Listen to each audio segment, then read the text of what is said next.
Баянгол дүүргийн 5-6 дугаар хорооны нутаг дэвсгэрт 1-р сарын 6-ны өдөр ачтын эмнэлэгт бол нэлээд тохиолдлууд онцлогдож коронавирус COVID-19-ийн хэд хэдэн тохиолдол шинээр онцлогдсон.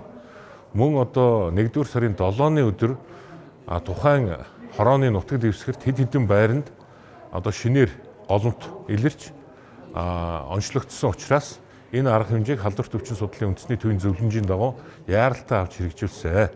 Ингээд 8-ны өглөөний 6 цагаас 11-ний өглөөний 6 цаг хүртэл хөдөлгөөнийг хязгаарлаж энд одоо тухайн хороонд оршин сууж байгаа 20 гаруй мянган иргэнд бид нэр PCR-ийн шинжилгээг амун хандлт судалгааг зохион байгуулна.